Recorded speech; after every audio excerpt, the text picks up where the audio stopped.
Start. मी राजसतीश पताडे. मी इयत्ता 7वी शिकतो. माझ्या शाळेचं नाव आहे शिवडाव माध्यमिक विद्यालय शिवडाव.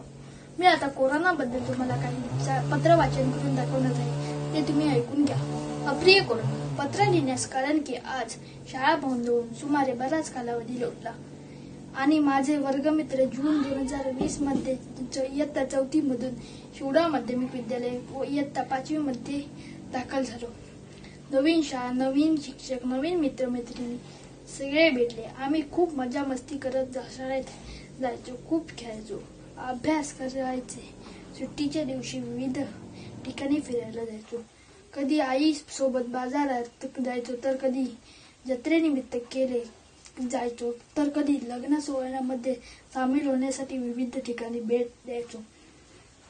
दिवस सर्वच खूप छान जात होते आणि अचानक ध्यानीमध्ये नसताना तुझे आगमन झाले. चीन देशातील वुहान शहराच्या मधला तुझा जन्म आम्ही टीव्ही व वर्तमानपत्रांमध्ये तुझ्याविषयी नेहमी ऐकायचो, परंतु पुढे सर्व जगामध्ये धुमाकूळ घालशील याचा आम्हाला अंदाज नव्हता.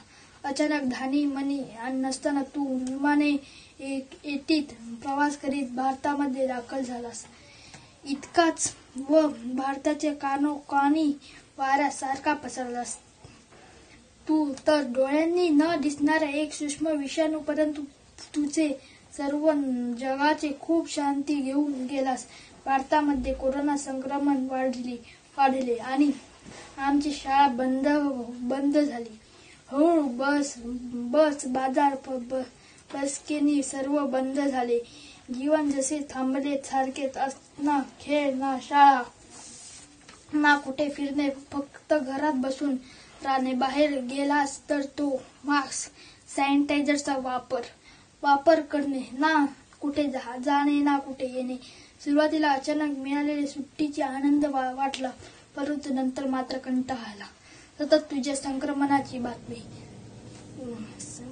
संक्रमण, लोक मृतांची वाढत चाललेली संख्या, टीव्हीवरचे भयानक दृश्य सतत मन हे लावून टाकणार होते. भारतात पहिली व दुसरी लाट तुझ्या कृपेने आली.